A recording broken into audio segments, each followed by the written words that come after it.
देखो, कांग्रेस की नीति शुरू से यही रही है। उनने राम सेतु का भी विरोध किया था। व्हाट्सएप के ऊपर देख रहे हैं कि जवाहरलाल नेहरू, इंदिरा गांधी और राहुल गांधी ये अफगानिस्तान गए थे और बाबर की समाधि के वहाँ पे इन्होंने सिर नवाया था। देखिए, राम सबके हैं, ना कांग्रेस के हैं ना बीजेपी के हैं। लेकिन अगर इस तरह की सोच है कि वहाँ जाने से कांग्रेस की वोट बैंक कम होगा, तो ये मतलब एक तरह से बहुत निम्नतर मानसिकता है।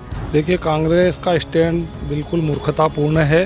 जब सोमनाथ का मंदिर सरदार वल्लभ भाई पटेल ने उसका पुनरुद्धार किया था और उस समय से ही हम देख रहे हैं कि जवाहरलाल नेहरू ने उसका विरोध किया था। आगामी 22 जनवरी को अयोध्या में भव्य रूप से है जो राम भगवान की जो है प्राण प्रतिष्ठा की जाएगी, उसको लेके पूरे देश में उत्साह नज़र आ रहा है। वहीं अगर बात की जाए तो खरगोन में भी जो है यहाँ पर गली गली में प्रभात फेरियाँ निकाली जा रही है, उत्साह है।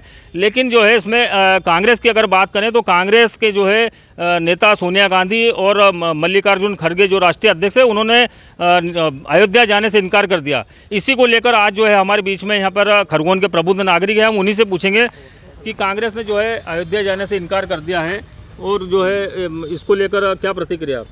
देखो, कांग्रेस की नीति शुरू से यही रही है। उनने राम सेतु का भी विरोध किया था और अभी गत दिनों जो हम व्हाट्सएप के ऊपर देख रहे हैं कि जवाहरलाल नेहरू, इंदिरा गांधी और राहुल गांधी ये अफगानिस्तान गए थे और बाबर की समाधि के वहाँ पे इन्होंने सिर नवाया था। तो उन्होंने यदि राम जी के मंदिर में जाने का इन्होंने कहा है कि हम नहीं जाएंगे, तो उनकी नीतियों पे चल रहे और वो उनके हिसाब से ठीक है। क्या कहना, जिस प्रकार से पूरा देश उत्साह है, राम लला की जो है भव्य प्राण प्रतिष्ठा हो रही है, करीब 550 वर्षों बाद जो है ये मौका मिल रहा है भारत को, इसको लेकर कांग्रेस ने मना कर दिया, इनकार कर दिया जाने से वहाँ पर प्राण प्रतिष्ठा समारोह। देखिए, राम सबके हैं, ना कांग्रेस के हैं ना बीजेपी के हैं। लेकिन अगर इस तरह की सोच है कि वहाँ जाने से कांग्रेस की वोट बैंक कम होगा, तो ये मतलब एक तरह से बहुत निम्नतर मानसिकता है। होना ये चाहिए था कि उन सभी को जाना चाहिए था, क्योंकि राम किसी एक पार्टी के नहीं है और बीजेपी भी ये नहीं कह रही कि ये सिर्फ बीजेपी का है या हिंदुत्व का है। अगर आप हिंदू हैं तो स्वाभाविक है कि राम के प्रति राम मर्यादा पुरुषोत्तम है, उन्हें हर बच्चा पूछता है। आज ये देखिए कि 22 तारीख को आयोजन है और गली गली में स्वेच्छा से, चाहे कांग्रेसी हो चाहे बीजेपी वाला हो, वो प्रभात फेरी में शामिल हो रहा है। तो फिर वो मंदिर क्यों नहीं जाए? तो अगर बड़े नेता ये कह रहे हैं कि हम इसका बहिष्कार करते हैं, तो ये छोटी मानसिकता का सबब है। और अगर यही हालत रही तो आगामी समय में मुझे लगता है कि कांग्रेस को संसद में लड़ने के लिए सदस्य नहीं मिलेंगे कांग्रेस के, क्योंकि उनकी जमानत जब्त हो जाएगी। कांग्रेस में सदस्य नहीं मिलेंगे, जमानत जब्त हो जाएगी, इस प्रकार से जो है इनका कहना है। क्या कहना आपका, जिस प्रकार से कांग्रेस ने स्टैंड लिया है? देखिए, कांग्रेस का स्टैंड बिल्कुल मूर्खतापूर्ण है और मैं तो कहूँगा कि ये जो वोट बैंक के तुष्टीकरण की राजनीति कांग्रेस करती आ रही है। जब सोमनाथ का मंदिर सरदार वल्लभ भाई पटेल ने उसका पुनरुद्धार किया था और उस समय से ही हम देख रहे हैं कि जवाहरलाल नेहरू ने उसका विरोध किया था और तब तत्कालीन राष्ट्रपति राजेंद्र प्रसाद जी उस सोमनाथ के मंदिर के लोकार्पण कार्यक्रम में जा रहे थे, तो नेहरू ने उन्हें चिट्ठी लिख करके भला बुरा कहा था। तो ये कांग्रेस की जो नीति शुरू से तुष्टीकरण की रही और वो तुष्टीकरण की नीति में इतनी नीचे गिर गई है कि जो प्रभु आराध्य हमारे भगवान राम है, उसका जो मंदिर है, जिसको हम 500 वर्षों से प्रतीक्षा कर रहे थे कि उनकी जन्मभूमि पर एक विराट स्वरूप में भव्य मंदिर का निर्माण हो। और जैसा कि भाई ने कहा, हमारे उमेश भाई ने, कि अभी घर घर गांव उसका भगवान राम का अलग जगह जा रहा, प्रभात फेरियाँ निकल रही है, बच्चे गा रहे हैं कि मेरी झोपड़ी में राम आएंगे और मेरे भाग खुल जाएंगे। लेकिन मुझे लगता है कि कांग्रेस के भाग्य में राम नहीं है, क्योंकि एक दोहा है, मैं चौपाई है, उसमें कहा गया है कि जाको प्रभु दारुण दुख देही ताकि मति पहले ही हर लही। तो कांग्रेस की मति हर ली गई है और उसका अब उद्धार होने वाला नहीं है, क्योंकि वो रामद्रोही पूरे भारत में घोषित हो चुके हैं। और अब तो ये हालत हो गई कि कांग्रेस के कार्यकर्ता भी कांग्रेस को छोड़ करके जा रहे हैं। अभी मैं एक धार का उदाहरण बता रहा हूँ, कांग्रेस के प्रवक्ता ने कांग्रेस छोड़ दी। जाको प्रिय न राम वेदेही तजेही ताई कोटि बेरी सम यद्यपि प्रेम स्नेही। जिस प्रकार यदि आप ये विनय पत्रिका में तुलसीदास जी ने ये पंक्तियाँ लिखी थी, जब उनसे मीराबाई ने पूछा था कि मुझ पर कई प्रकार के मैं जब कृष्ण की भक्ति करती हूँ तो मुझ पर परिवार के कई लोग, मेरे ही परिवार के लोगों द्वारा मुझे दारुण दिख दिए जा रहे हैं। तो ऐसे में मुझे क्या करना चाहिए? तब तुलसीदास जी विनय पत्रिका में ये बात लिखते हैं कि यदि आप जिसको प्रिय यदि राम नहीं है तो उसको तत्काल अपना जो भले चाहे प्रेम स्नेही हो उसको भी छोड़ देना चाहिए। तो उसी प्रकार वहाँ कांग्रेस के प्रवक्ता ने अपने कांग्रेस को छोड़ करके ये उदाहरण प्रस्तुत किया है और निश्चित रूप से आने वाले समय में कांग्रेस का प्रत्येक कार्यकर्ता कांग्रेस की नीतियों को त्याग करके राम की शरण में आएगा। जय श्री राम। कांग्रेस से मोह भंग हो रहा है, जिस प्रकार से निमंत्रण दिया गया था लेकिन निमंत्रण को ठुकरा दिया कांग्रेस ने राम मंदिर जाने। निमंत्रण ठुकरा दिया ये एक अलग बात है और जाना चाहिए। भगवान श्री राम सबके हैं, मोह भंग किसी का नहीं हो रहा है। ये तो जैसा जिसकी जैसी सोच रहती है। बाकी राम भगवान का कार्यक्रम है, भगवान का मंदिर का काम हो रहा है इतना बड़ा भव्य पैमाने पे, सबके इष्ट देव हैं, जाना चाहिए, बिल्कुल जाना चाहिए। क्या कहना चाहेंगे? इस प्रकार से पूरे देश भर में माहौल है और पूरा देश जो है राम भगवान के उसमें उत्सव में लगा हुआ है। मैं सबसे पहले ये कहना चाहूँगा कि मैं एक जनजातीय समाज चाहता हूँ। माता सबरी ने जिस प्रकार इंतजार करा प्रभु राम आए थे, उसी प्रकार अभी 500 साल बाद मनुष्य जन्म में ये मंदिर बनने जा रहा है। और ये सोनिया गांधी खड़गे जी जिस प्रकार से विरोध कर रहे हैं, ये एक 30% वोट बैंक के लिए 70% वोट बैंक को ठुकरा रहे हैं। और कहीं ना कहीं ये इनकी जो ईसाई मशीनरी वाली जो प्लानिंग है उसको उजागर कर रहे हैं कि हम ईसाई हैं, हम राम को नहीं मानते।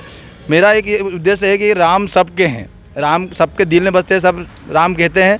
और ये लोग जो विरोध कर रहे हैं ये बहुत गलत कर रहे हैं और कहीं ना कहीं इनको बहुत बड़ा खामियाजा भुगतना पड़ेगा। कांग्रेस को इसका खामियाजा भी भुगतना पड़ सकता है। क्या कहने का प्रतिक्रिया आपकी जो है जिस प्रकार से कांग्रेस ने स्टैंड लिया है? देखो, कांग्रेसियों की तो मती मारी गई है। 500 वर्षों के संघर्षों के बाद प्रभु श्री राम का 22 तारीख को जो भव्य प्राण प्रतिष्ठा है उसके लिए पूरे विश्व में प्रसन्नता और उत्साह का माहौल है। पूरे भारत में प्रभात फेरियां निकाली जा रही हैं, सब बहुत खुश हैं कांग्रेसियों से। तो मैं इतना ही कहना चाहूँगा कि डूब मरो आप तो, जो आप प्रभु श्री राम जी का विरोध कर रहे हो। क्या कहना? सियार की वो क्या गिदड़ की मौत आती तो 500 वर्ष का ये भव्य इंतज़ार। हम भी गए थे कार सेवा में और इस कार सेवा को ये अपने आप को इतना खुशकिस्मत हम मानते हैं कि हम गए थे कार सेवा में और कार सेवा में जाने के बाद भव्य राम मंदिर को देखने भी जाएंगे 22 तारीख के बाद। ये हमारे लिए बहुत उत्साह का विषय है और ये तुष्टीकरण की नीति बंद करे कांग्रेस। अब उनको घर जाने की नौबत आ गई है। और आज कल ही बताया गया है कि मोदी जी ने अजमेर शरीफ में दरगाह पे चादर भेजी। तो ये क्या संदेश? मतलब हमारे तो मानना है कि हम तो सबको साथ, सबका विकास, सबका विश्वास और सबका प्रयास को लेके मोदी जी ये काम कर रहे हैं। और ये कांग्रेस जो है गई, समझ लो, इसके बाद पिक्चर ख़त्म 24 के बाद। क्या कहना है? कांग्रेस गई, इसका मतलब 24 के बाद? देखिए, कांग्रेस गई 24 का यह तो है कि राम मंदिर का जिस प्रकार से विरोध हो रहा है उस प्रकार से कांग्रेस का तो आना लगभग तय ख़त्म ही हो गया है कि ये अब आना नहीं है। परंतु जो राम मंदिर का विरोध ये वही लोग कर सकते जो बाबर के वंशज रहे हैं। और जिस प्रकार से कि राहुल गांधी, इंदिरा गांधी, राजीव गांधी अफ़गानिस्तान जाकर के बाबर की मज़ार पे इन्होंने जा कर के मत्था टेका हुआ है। और इसी प्रकार से आज़ादी से लेकर के आज तारीख तक हिंदू विरोधी कांग्रेस रही है। इसके कई उदाहरण दे सकता हूं कि गौ भक्तों के ऊपर गोलियां चली हुई है। आज़ादी के बाद जब हिंदू और मुस्लिम के आधार पर देश का बंटवारा हुआ था तब उस पर भी हिंदुओं के एक घर यहाँ पर खाली करवाए गए और मुस्लिमों को दिए गए।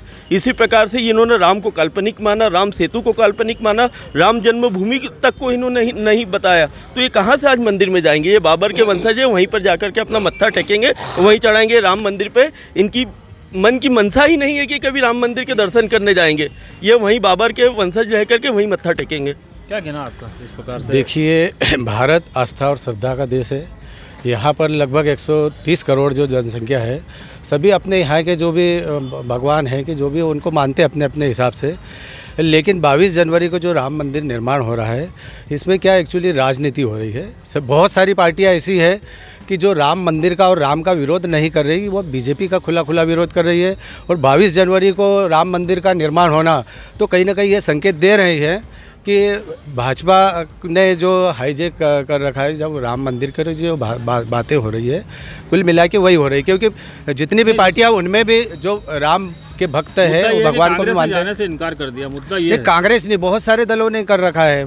मैं कोई कांग्रेसी, मैं तो भारत में रहने वाला हूँ, भारतीय हूँ, लेकिन कांग्रेस के अलावा और भी बहुत सारी पार्टियां हैं जिन्होंने राम मंदिर में अभी 22 तारीख को जाने के लिए, बाकी तो जाएंगे, जिसको जाना है, श्रद्धा है, आस्था है, जाएंगे। लेकिन ये जो 22 तारीख का मुद्दा है, ये चुनाव के, लोकसभा चुनाव के एंड वक्त पहले की बात है, इसलिए भाजपा उसको ये ले रही है, मुद्दा बना के ना, चुनाव का मुद्दा बना रही, इसलिए कुछ पार्टियाँ वहाँ पर जाने के लिए 22 तारीख को जाने के लिए, लेकिन राम मंदिर में और राम का विरोध करने की ऐसी कोई यही नहीं है। ये तो बीजेपी प्रचार प्रसार कर रही है कुछ चैनलों के माध्यम से, और कुछ चैनल चला रहे हैं, खुला बोल रहे नहीं। ये थी खरगोन की प्रबुद्ध जनता, जिनका कहना है कि कांग्रेस को जो है राम मंदिर के उद्घाटन में जाना चाहिए। जिस प्रकार से खरगोन में भी यहाँ पर जो है तीखी प्रतिक्रिया देखने को मिली है, उसी प्रकार पूरे देश में कांग्रेस का विरोध जारी है। शशिकांत शर्मा, IBS 24 खरगोन। जय सिया राम।